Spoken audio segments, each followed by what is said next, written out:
I didn't get into journalism because I thought I was right about everything. I got into journalism because I realized there's a lot to learn. Journalism affords the ability to ask questions, to satisfy the curiosity, and if you know a journalist, you know that they're almost never satisfied. Basically, a bunch of pains in the ass. It's true. Take some pride in that. Our goal is to find the truth, the independently verifiable truth, or as close to it as you can get.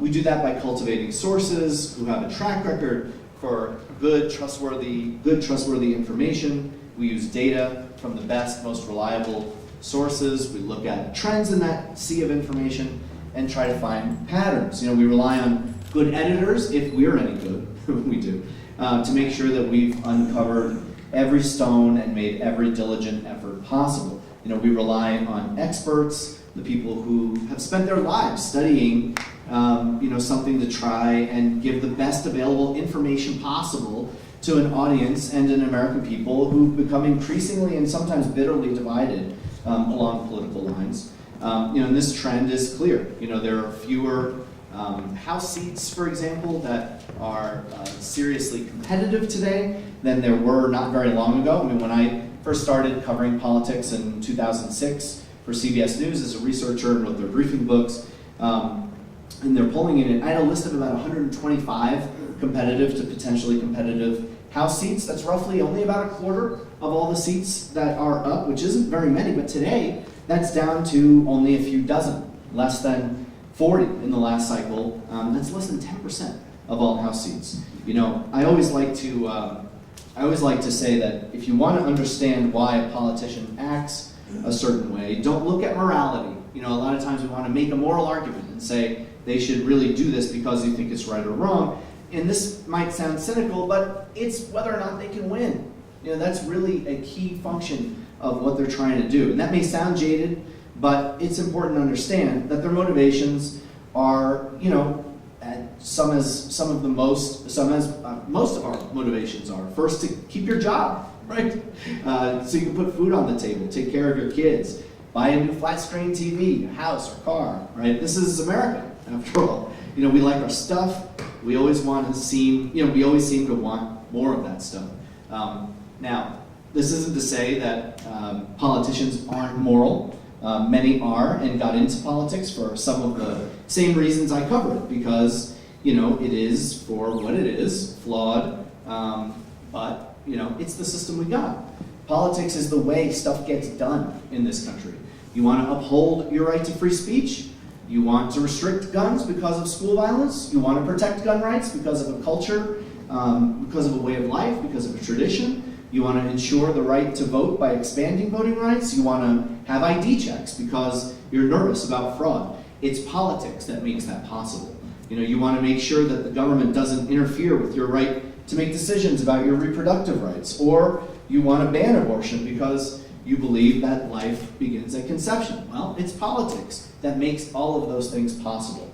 You want a Supreme Court that affirms those rights and puts a stamp of approval on it, and it's politics that makes those things possible. You want a country that acknowledges a racist history and want it taught in schools so that so that those travesties aren't repeated? Or do you think maybe it's too much for kids to learn about? Well, there are clear choices in our politics that make those things possible, one way or the other, depending on what it is that you believe. And it's happening right now, every day in this country, whether it's activists in the streets or legislation pushed through in the wee hours in state legislatures or in this upcoming presidential election, is a fight for what it means to be an American, the values that we believe in and who we are. There are many shared values among those who live under the stars and stripes, the red, white, and blue, but many differences, obviously, as well. Fundamental differences that can't and shouldn't be ignored. Divides can be bridged, compromises can be forged, but what's made that harder are a couple of things. One, like I said, a system that is catering more to the extremes because it helps ensure politicians' jobs. And two, a decline in trust and expertise and a shared set of facts. I noted I started covering politics in 2006. Post 9/11, the country was mired in a controversial civil war in Iraq, and we could get information fairly quickly, but not like today. News alerts were not the norm back then. Twitter, now X, wasn't even a thought. Never mind knowing everyone's thoughts immediately in 230 characters or whatever it is now. I was still, friends with Tom on MySpace. How many people remember that guy? He seemed pretty nice, never responded to my messages. The speed with which people get information that reinforces their own points of view has expanded exponentially. We journalists can't keep up, really. I mean, when a story is murky, our diligence is often behind the 8 ball of what someone else already believes to be true. And that's really hard to combat. As a result, there's been a decline in trust in key institutions like federal law enforcement, media, judges, and the Supreme Court. And the only way, to really bridge these divides is for all of us to keep an open mind, to be open to having preconceived notions changed, and to not doubt each other's sincerity. As I've traveled the country, whether it's in Reno or South Carolina, Sioux Falls or Sioux City, Houston or Utah, I've found people are welcoming and willing to share their thoughts and beliefs. We need to keep in mind that we're all products of where we come from, how we were raised, and all those tapes that play in our minds. Don't be afraid to let those tapes unwind, to make your biases conscious, and stick to the facts, to keep talking to each other, especially about politics, because honestly, it's all we have to make this country work. So, those are my remarks for tonight.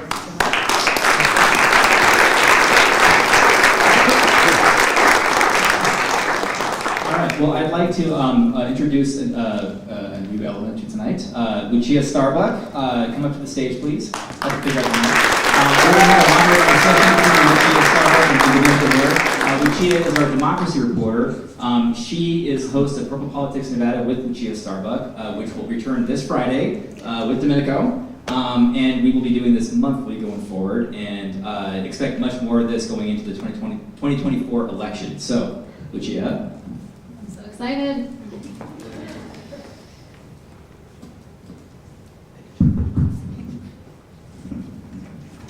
Cool. Awesome. Well, I have a million questions about my favorite topic, Nevada politics. That's very serious. I feel like I'm Oprah. Well, let's get into it. What do you think Nevada's role will be in the 2024 election? Well, I was talking about how bitterly divided the country is, and obviously every electoral vote counts. And Nevada has been, within 2 or 3 points in the last several presidential elections. That's not very much, and only a couple 100,000 votes, potentially, maybe less, that could swing an election. And I know that the state has automatic voter registration now. There's a whole new strain of nonpartisan voters, and Nevada really has an independent streak that I find fascinating in politics, because it's not the same stuff that you hear about culture war-wise in some of the other states. I think that the West in particular is a kind of fascinating place, because there's this frontier mentality, individualism, a rugged individualism that I think is there's some romance to that, and also a strength to that in the politics. And I think it tells a story broader in the country of, we're seeing a lot more people register as independents. Kind of I think the last I saw was like 40 or 42% of people saying that they are registering as independent. That doesn't mean that we have some mushy magic middle that can be appealed to, because a lot of the people who are independent don't agree with each other on what it means to be, on what their values are politically. The Pew Research Center does these typologies, and the last one they did showed that we were more likely 8 or 9 different political ideologies in the country, and that a lot of the independents, frankly, are people who have become more jaded about politics, more apathetic about politics, and that winds up lending itself to even more extremism, because the people who are most involved are the people who are the most passionate about whichever issues that they're talking about. But anyway, your question was about whether Nevada is going to matter. Yes, I think absolutely, because you see the body language of the candidates, you know that they're going to have to spend money here, and when you're this closely divided, every electoral vote is going to count. And not just the presidential race, we'll have another Senate race this election. And in the 2022 midterms, Nevada was one of the few states that determined the balance of the Senate. Yeah, definitely. I mean, always great Senate and House races here that are worth covering, but also early primary state. So, I think one that sometimes the campaigns neglect till the very end. But I think it's going to be interesting to see where they spend money. I think it's interesting to be sitting where we are in a swing county, in a swing state. I mean, that just makes me kind of very excited. Same. But I'm a dork, so. Earlier he said politics wasn't cool. I disagreed. It's not very life affirming, but like I said, it's what we got. Talking about the primary, it's coming up in February, 4 months. Only a handful of Republican presidential hopefuls have visited so far. Is Nevada being written off? Why aren't we having a campaign stop every day? Yeah, I mean, I do think that there is a degree of East Coast bias in some of that, and I think that also just historic bias of which states get the most attention. You still see candidates going to Iowa more, New Hampshire. They still, despite some of the problems that, Iowa had them on the Democratic side, not really on the Republican side, but you still see those two states kind of dominate in where people go because I think there's a reflex, there's a muscle memory to going to these places, to understanding where to campaign. There's also people who have made lifelong, salaries off of figuring out how to primary campaign in places like that, and they're easy to hire and figure that out. I mean, the consultancy business is a whole other thing in this country. But yeah, I think that Nevada obviously was added to the first four to give some geographic diversity to the early primary states. And we'll see if the candidates wind up taking the opportunity to kind of come out here more. Seems that states are always jockeying to be first in the nation. Nevada has been third for a while.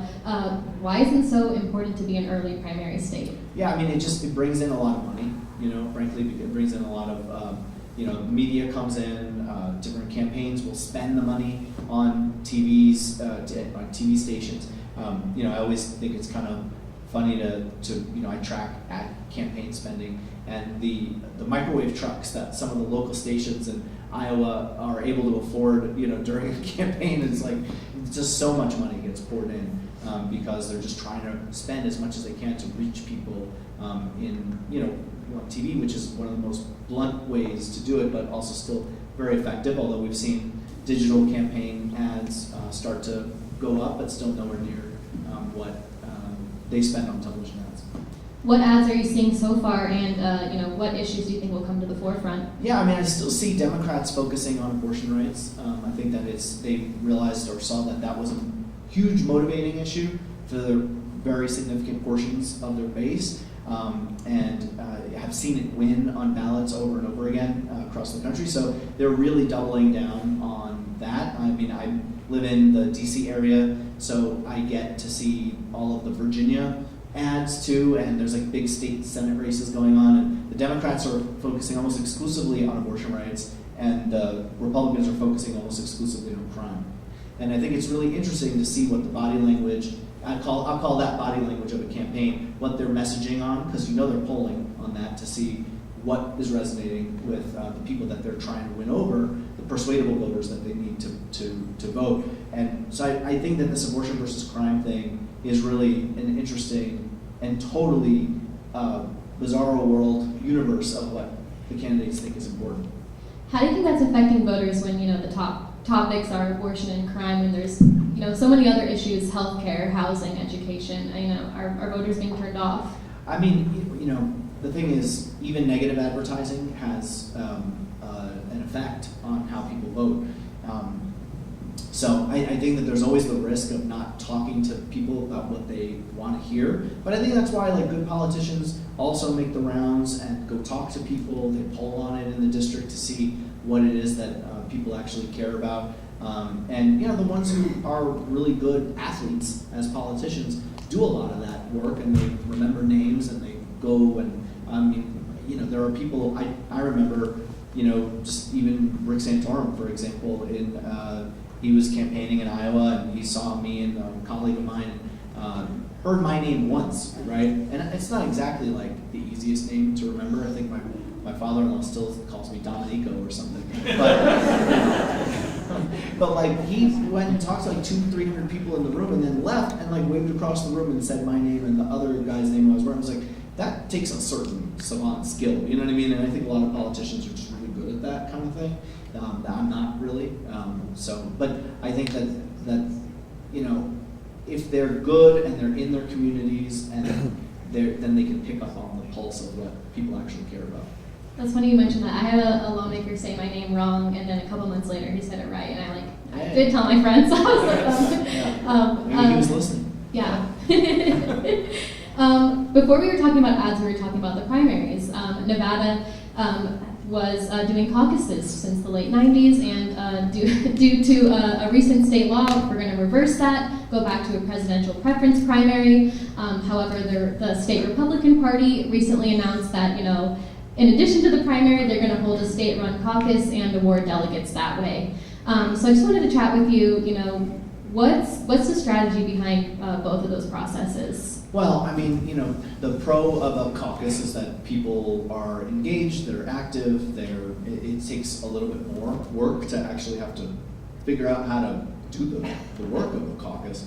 The negative is that it can be exclusionary to some, to people with disabilities, to people who have jobs that don't allow them to be there at a caucus if it takes a while or they can't get off of work for that. So that's where you see something of a push for primaries among, rank and file voters.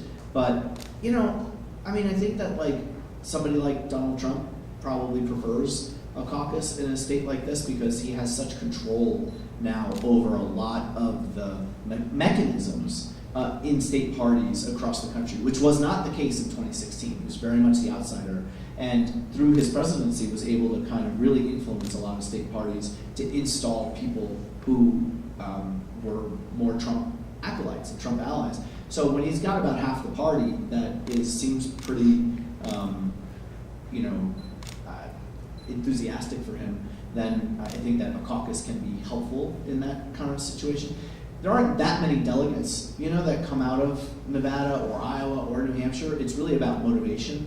Really about momentum, where you win a state like that, your name gets on TV, and then it can be a spark that lights the match that helps you into Super Tuesday and help you be somebody who can, wind up, being, let's say, a Trump alternative, who gets a lot of attention on the Republican side, who then can square off one-on-one Super Tuesday or beyond. Which some of the candidates, they're sort of the path that they're thinking about, whether it's Nikki Haley or Ron DeSantis or Tim Scott or whoever, that getting some attention in one or two of these states can then bolster them to get into a one-on-one matchup Super Tuesday and beyond. Interesting you mentioned Trump. He just filed to be on this Party One caucus. Switching a bit to politics at the federal level, since your time covering politics since 2006, did you ever expect to be covering a race where the presidential Republican forerunner is facing 4 federal indictments, is currently battling it out in court? What's going through your mind? Well, no, but I think as a New Yorker who had a front row seat to Donald Trump for my entire life, if you had put me in a coma in 2006 and woke me up and said Donald Trump was president, I would have said you're nuts. It just was not seemingly like something that he even wanted to do. Was he gonna really go through with all of the things that it takes to run a successful presidential campaign, to release medical records, to release tax records, to release personal financial information? Apparently you don't have to do all of these things. There's someone in the crowd who can talk about how candidates don't even need background checks. I've heard that there's some who want to do that. Most of the time the opposition campaigns do that. They have huge Oppo research files on these candidates. One of the things journalists have to be careful of is being dealt some of that opposition research and trying to verify that kind of information, or whether or not you even want to traffic in that kind of stuff. Some reporters do, others don't. I don't know that it's necessarily something that like NPR does. I think we're more trying to tell the stories of people in communities and where they live and what's important to them. But you have to vet candidates as well. We know some candidates weren't vetted very strongly who wound up serving in the House, for example. But that's what happens when you have districts that aren't very competitive. I mean, it wasn't a district most people were paying very close attention to. So, we're talking about Long Island and George Santos, obviously. But, it's not, when you have so few districts that are competitive, you wind up, things like that can happen where somebody slips through because there isn't like the strong opposition research that's happening, or when you have local newspapers that are on such decline, the ability for newspapers to be able to do the kind of investigation that's necessary to give people in the communities really a good sense of who these candidates are, what they believe, what their backgrounds are, and if they are who they say they are. Has Trump or the 2016 election changed how you view elections, how NPR reports on elections? I don't know if it's really changed how we view things. I mean, there's been a change, at least, in how we think about fact-checking.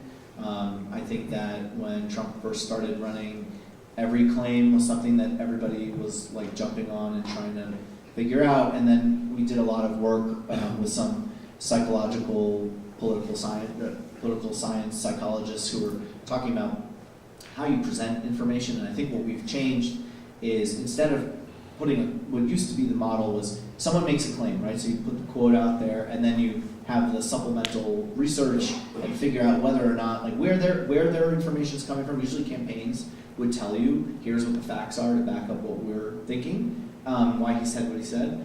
Trump campaign didn't do that, obviously, didn't really care to. And this is not a Republican or Democratic thing. I mean, the Bush administration was really good about that. When they would put stuff out, they would have a fact sheet behind it, and it was easy for us to then figure out whether that was true or not.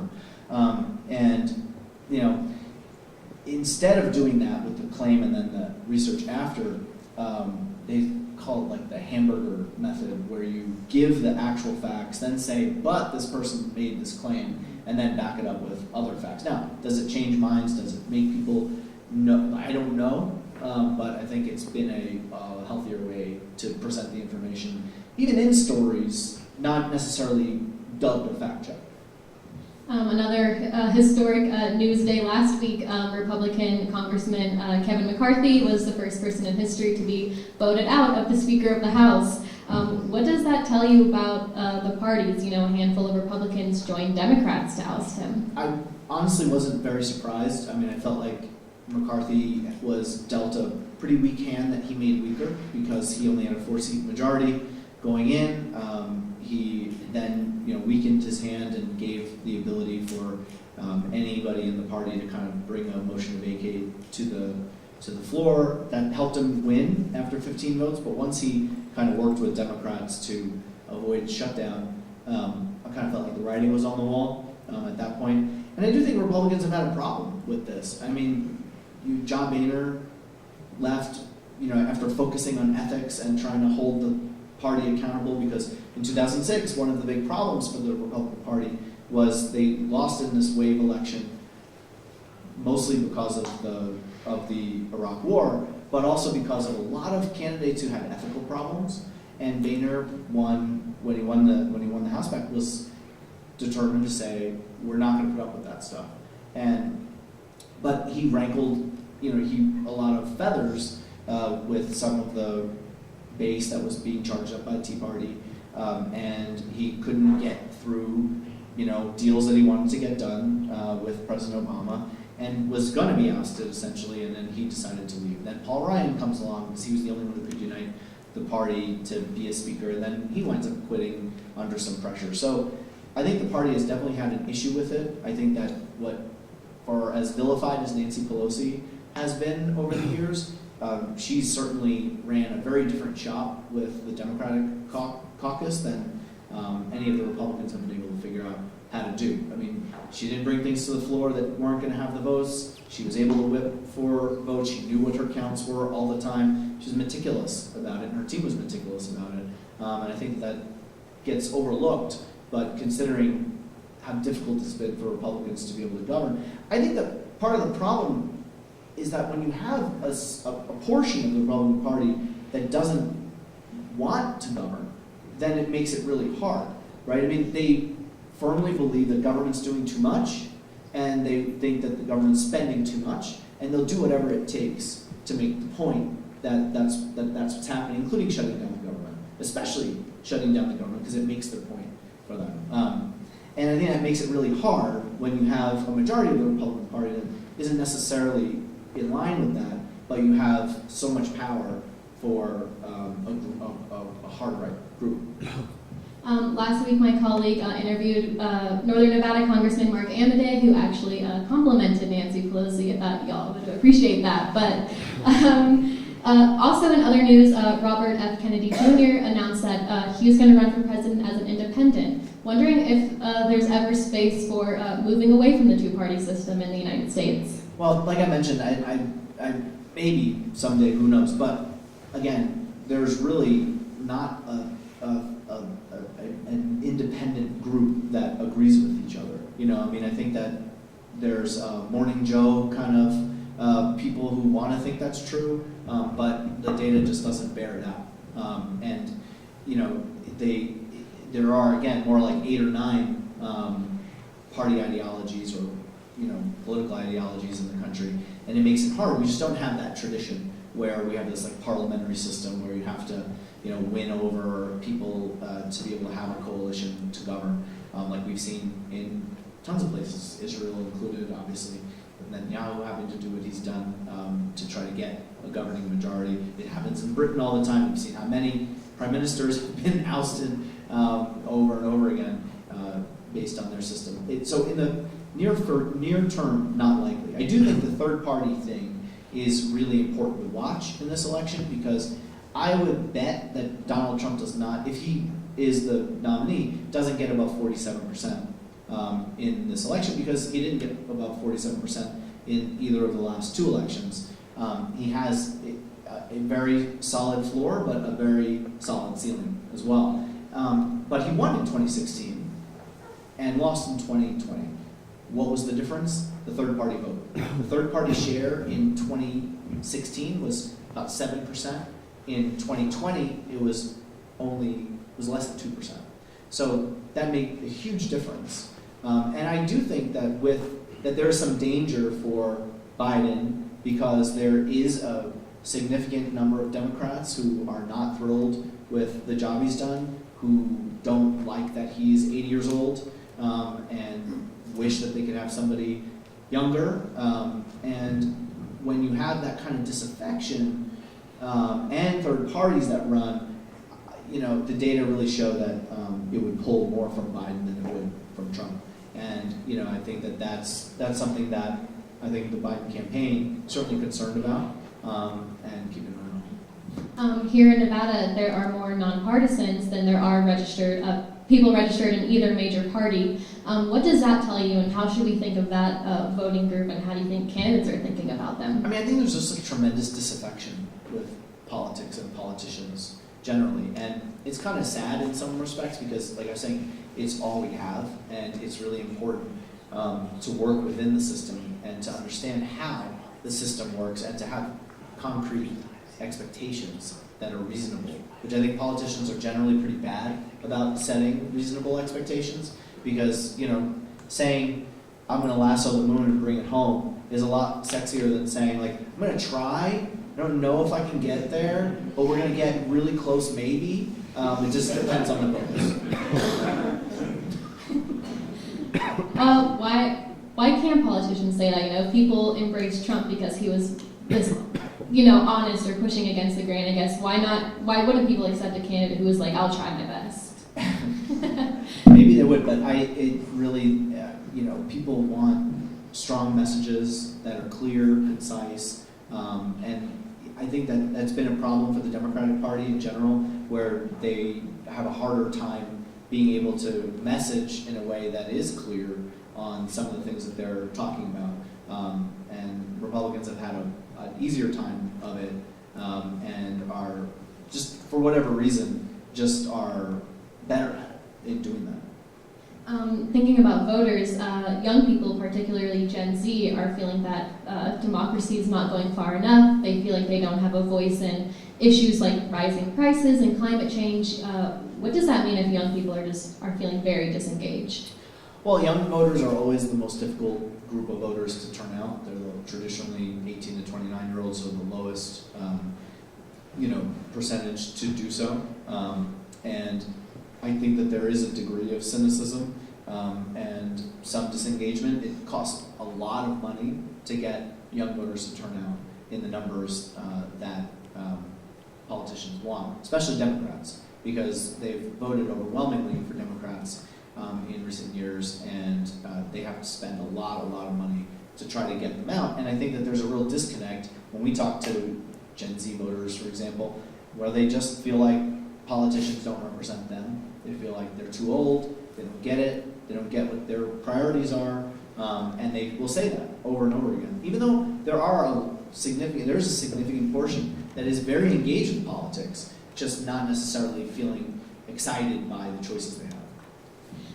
When people are feeling turned off by politics, or they say that politics don't matter, how do you respond to that?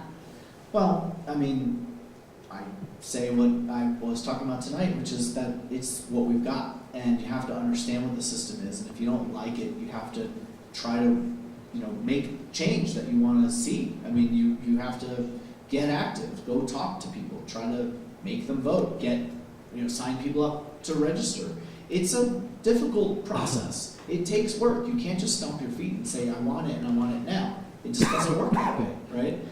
You have to, it's meant to be kind of a slow grinding gear process on purpose, but really nothing's ever gotten done in this country without huge numbers for one side or the other. There's all this kind of mythology around a more, a nicer time where people would negotiate with each other, and to some extent that's true. There were obviously more civil times, and people had more incentive to negotiate with each other. But it's always been, no matter what's gotten done, the president with big majorities that's been able to get stuff through. I mean, LBJ doesn't get the Great Society measures through without having been a Southern Democrat himself and being able to get Southern Democrats on board with a lot of the things he wanted done. He had huge numbers. Democrats had the majority until 1992, or 94, rather, when the Republican Revolution happened in the House, and Newt Gingrich took over. I mean, Democrats had the House for like 50 years before that. So, you need big numbers to get anything through, really. In your talk, you spoke about a compromise. Are you seeing any, I guess across the U.S., are you seeing anything that's helping bridge how divisive things are? I don't want to be kumbaya about this stuff, because it's a fairly dark period and a pretty divisive period. It's a very polarizing period in our country, and I don't necessarily see a way that there's just some magic bullet to make people agree with each other. I do think that there's a degree to which social media has made people caricatures and cartoons, and I talk about like email muscles, right? And people are much more willing to type something to you in a DM or a reply on X, I guess it is now, and be really mean. I mean, people are really, really mean, right? And stuff they would never say to your face, ever. They would never have the courage to say that to somebody's face. But, it's not that big a deal if you're just on your phone and then you can go back to watching TV, There aren't really the same kind of social consequences that you would normally have if you tried to say that to somebody's face, right? Yeah. What's your approach when you go to rallies when there's kind of this anti-media sentiment? Well, I think it takes a degree of discipline. Our jobs are, it's a discipline. And, I know that, I'm a former athlete, and to a degree, this is working the refs, and you can't take it personally. It can make for what can feel like a hostile environment at times, and it is. But you also have to, take pride in the work that we do and say, I'm still going to cover this fairly. I do think it's a shame. I was talking about going to a Trump rally in Houston, and I had made really good conversations with people who had come in, drove from Dallas, mother and her daughter who are a little down on their luck. Mom had been laid off, the daughter had a part-time job, and they really felt kinship with Trump, and that's why they went there. And it's just a great conversation. They were super nice. And there was another guy who had a really inappropriate shirt on that I can't really say in polite company, but and I was like, okay, this guy's going to give me the me quote, right?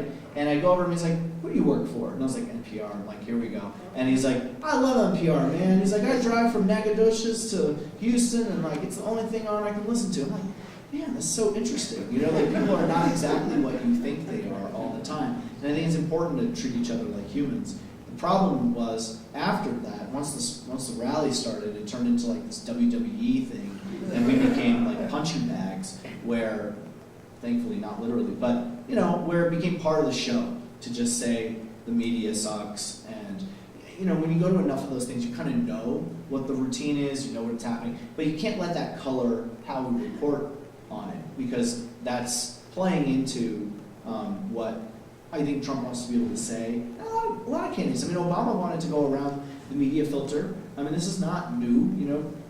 Presidents and presidential candidates have been doing this forever, where they will avoid talking to national press, only talk to somebody who they think is a sympathetic interview or whatever. This is fairly standard and typical, to a more exponential degree, certainly.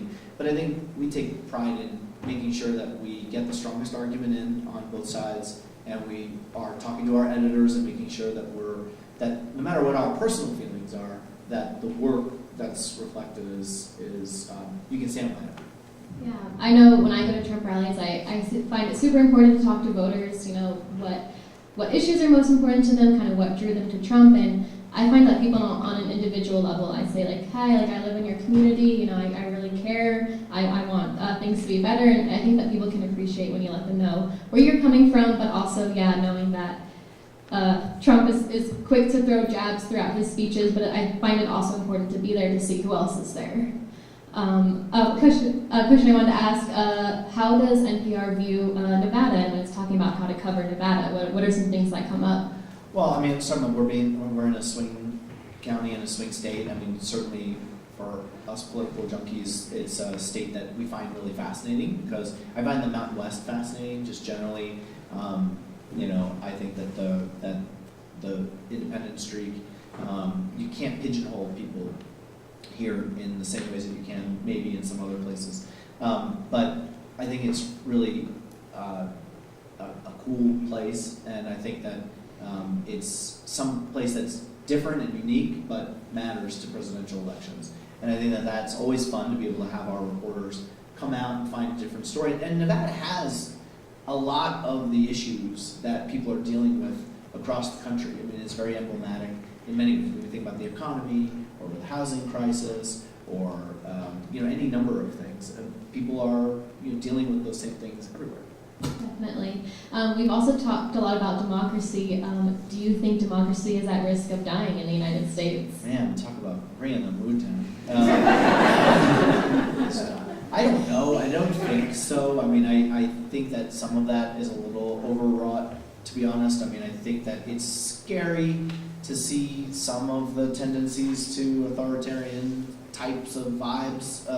There's been a right-wing populism that's cropped up across the world. This is not unique to the United States. And when we talk about clear messaging, it's a very clear, easy message to get across to people of fairness, of unfairness, of imbalance, and it can fire people up, right? But I do think that we're in this post-9/11 era where we're still sort of dealing with the ramifications and the fallout of the financial crisis in 2008, the wars in Iraq and Afghanistan, and it's why you can really understand, like when people say, I don't understand why some Republicans are against funding Ukraine, and it's like, well, there's a degree to which there's a lot of people who are tired of war, right? And this used to be a solely anti-war left-wing thing. after the Vietnam War in particular. But there's become more of an anti-war right-wing populism that's cropped up in the country. But it can all be explained by what we lived through post 9/11. And I do think, though, that 2028, we're going to see another American reset in politics. I think it's hard when you're telescoped into something to realize you're in a change. And working class Democrats, working class voters used to be pretty strong Democrats. They were a pillar of the Democratic Party. Those lunch pail union Democrats, right? That's changed, where you have more culturally have now moved to the Republican Party.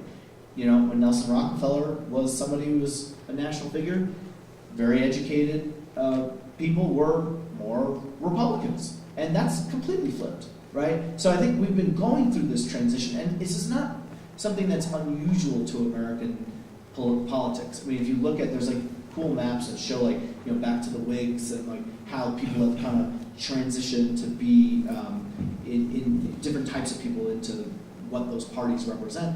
That's where we're at. We're in this very volatile phase. And I think 2028, whether it's Trump or Biden who run this time, if it is them who run against each other, neither of them can serve in 2028, right? And I think that's going to mean an open primary process for both parties to really be able to put their stamp on what does it mean to be an American, to make the argument, make the case for the kind of vision for the future that they want to see, especially going through this entire whirlpool of politics that we've been going through. With how divisive politics are, do you feel that candidates who are more moderate in their middle are losing their voice, and how can they get their messaging out with such extremes on both sides? I think especially with the lack of competitive districts, I think that is a big reason why a lot of moderate politicians are having a harder time. I mean, when you look at somebody like Don Bacon in Nebraska, he represents Omaha. It's a district that Joe Biden won in 2020. It's why he talks a lot differently than Marjorie Taylor Greene, right? And when people say, how can somebody act or be a certain way, I say go to their districts. Go talk to the people who are there. Matt Gaetz, people will, majorities of Republicans will say, oh man, that guy, But we went to Florida and said, let's go to his district. And they love him, right? So if they're catering to the people who voted for them, and you have fewer and fewer districts that have moderates with a say, what are you going to get, right? And I think that's a lot of what we're seeing. What are you most looking forward to in 2028? Oh, skipping over this one. Well, in 2028, I just said, I think it's going to be a really interesting reframing of what this American moment is. And I think there's going to be smart people on both sides who are able to think critically about what it means to be American and how they're going to make that case. This election, I really think that we're sort of at the tail end of what we've been living through, and it's still going to be ugly. It's still going to be divisive, and I just only hope that people start to believe in a shared set of facts again, because there's nothing wrong with arguing about whether or not entitlements need to be curbed to be able to bring down the debt, but you have to agree that the debt is actually $30 trillion, right? You can't just say it's $2 trillion and make it up. Then you can't have an argument with somebody like that, right? What are you going to do when somebody says the sky is green and you're like, no, it's blue? And there's nothing you can do or say. But it's pretty traditional in American political dialogue to be able to have debates, about what you feel are the best solutions for the country, but you have to do it based on agreeing on a shared set of facts. And I think that's been a big problem, having a lot of confirmation bias, the a la carte way in which we're able to consume information. And if I think a thing is true, there's somebody out there who's going to tell me I am right. And if that's the case, you're not listening to good information or open or willing to have your mind changed when new information comes in, then we're stuck in this morass. And I don't know what the solution is to that, because I don't see the media landscape becoming any more or any less a la carte. I think it's just continuing to be more and more of it, because we have it whatever we want on our phones with algorithms that are telling us showing us exactly what we've been scrolling for. And I think it's going to take a while for that to sort itself out. Any big goals for NPR's coverage in the upcoming elections? I think that we're going to really try to get out into communities. We do try to do that and hear voices of people quite a bit, especially in underrepresented communities. I think that's one thing that we're able to do. NPR has an advantage because we have a lot of stations in rural areas, for example, that we're able to kind of cover gaps that some other outlets don't really focus on. So I think that there's an opening to be able to focus on some of the communities that don't necessarily get a lot of coverage, but also to be on top of what's happening, in the news, and to just pull back the curtain a little bit and explain how we got here, in a calm, not hyper, I don't know, like just in a kind of crazed way, which I feel like there's such a sense of urgency that it can be on some of the cable stations that it can be really disconcerting. Sometimes I'm watching just to have it on during the day while I'm working, if I'm working from home or whatever, and I'm just like, do we have to still keep talking about Trump? Like, can we maybe talk about some of the other things that are happening in the world anywhere, anything, right? And then it's one reason why I do like what we do is because you can listen to 3 hours of Morning Edition and you're going to hear a lot of interesting stuff. It's going to be different things, and I think that it's important to have different stuff so that we're not constantly on the edge of our seats thinking like the world is ending. Maybe other places too. We should pay attention to that. I was actually on vacation when just watching Trump being motorcade to get his mugshot. I just remember just watching just nonstop coverage. I don't know. I was like, I should be doing something different. It felt like the Ford Bronco. Very intense. But, what keeps you going? What keeps you in political reporting and journalism? I don't have any other marketable skills.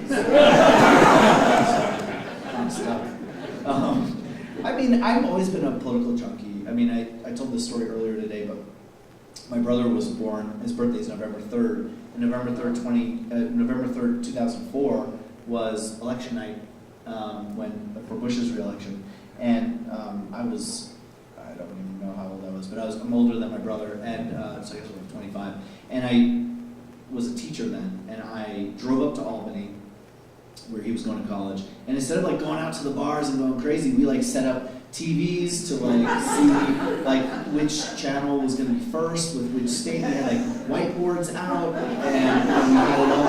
And I just thought that was normal. I guess it's not.